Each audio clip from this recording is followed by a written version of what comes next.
अब कांग्रेस को ये तय करना चाहिए पहले कि वो आंगनवाड़ी के लिए खिलौने इकट्ठे कर रही है कि राहुल गांधी के लिए खिलौने इकट्ठे कर रही है।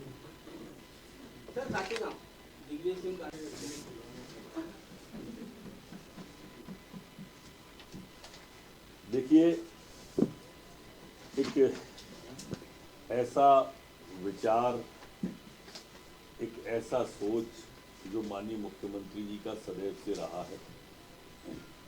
कुछ बच्चों के पास ढेर सारे खिलौने हैं और कुछ बच्चों के लिए सपने खिलौने हैं, ऐसा नहीं होना चाहिए।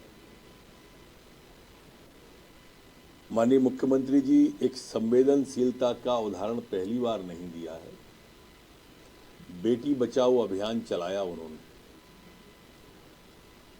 और आपने देखा होगा उससे एक जो जन जागरण हुआ, तो जो लिंगानुपात गड़बड़ा गया था, आज ही खरगोन में बताया कि 1031 बेटी, मंदसौर में बताया कि 1021 बेटियां हो गई 1000 पे। ये परिणाम आते हैं सामने, जिसकी कल्पना ये विपक्षी क्या करेंगे। उन्होंने मां नर्मदा बचाओ अभियान चलाया था।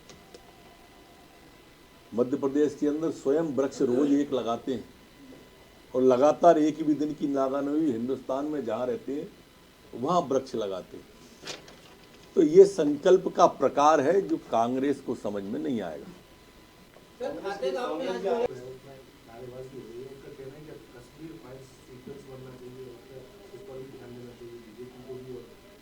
स्वाभाविक रूप से इस तरह के ट्वीट वो करते हैं, मैं पहले भी कह चुका हूँ। उनका मूल विषय ही यही है, समाज कैसे टूटे, देश कैसे टूटे, देश कैसे अपमानित हो, समाज कैसे अपमानित हो, मूल भाव ही है। इसलिए तो आज तोड़ने के लिए जा रहे हैं।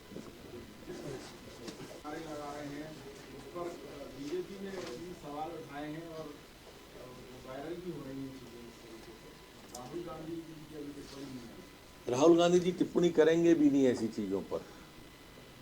वो तो जहाँ जाते हैं चुनाव के लिए जाते हैं, जनता को सिर्फ वोटर मानते हैं, इसलिए खामोश है। देश के अपमान की बात होती तो विदेश में जाके टिप्पणी कर देते।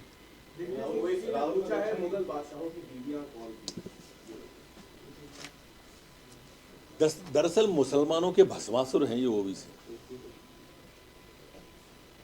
पहले खाई डाल दी, अब नारी अस्मिता पर ही सवाल उठा दिया। इसमें अपना सम्मान समझते हैं, नारी के अपमान में वो वंदे मातरम बोलने में सबसे पहले यही उठे थे और अब महिलाओं के ऊपर उन्होंने ये टिप्पणी की है। मैं तो उनसे पूछना चाहता हूं कि अगर मुगलों से कोई संबंध नहीं था यहाँ के लोगों का, मुसलमानों का, तो मुगलों की स्मारकों पर क्यों आप बड़े जोर से हल्ला मचाने लगते हो, क्यों कहने लगते हो कि उनने बनाई।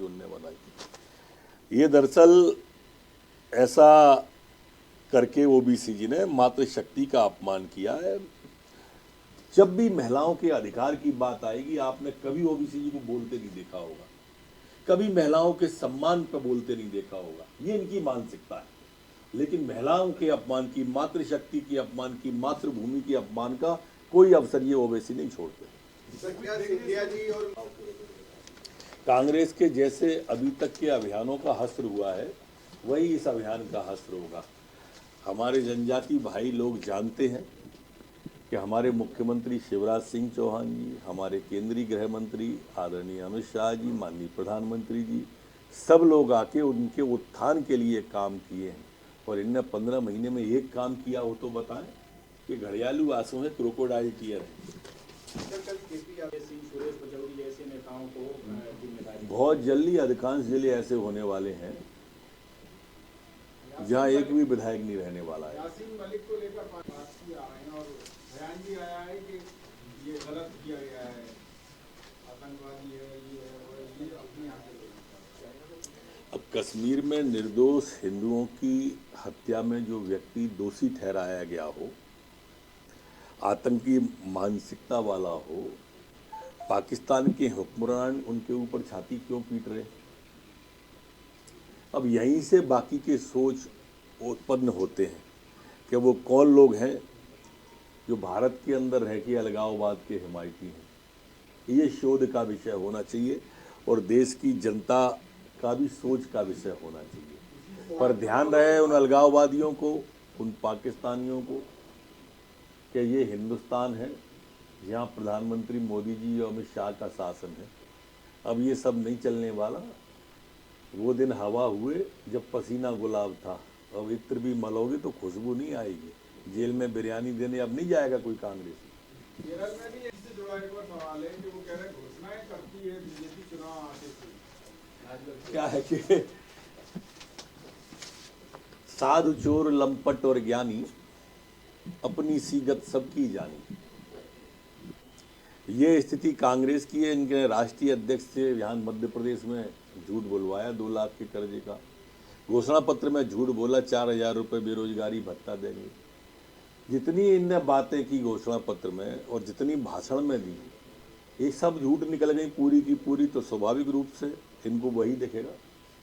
प्रदेश में 13 ऐसे जिले हैं जहां कांग्रेस का एक कहना है। पता चला है कि जयस का कोई आंदोलन है। दरअसल कांग्रेस की मूल नीति जयस को तोड़ने की है, जयस को 2 फाड़ करना चाह रहे हैं और दूसरे के प्रदर्शन में ही जा सकते हैं, क्योंकि कांग्रेस के नाम पे तो भीड़ आती नहीं है। अब दूसरे के ललना को पलना में खिलाने जा रहे हैं तो जाए। इसी से जुड़ा सवाल है कांग्रेस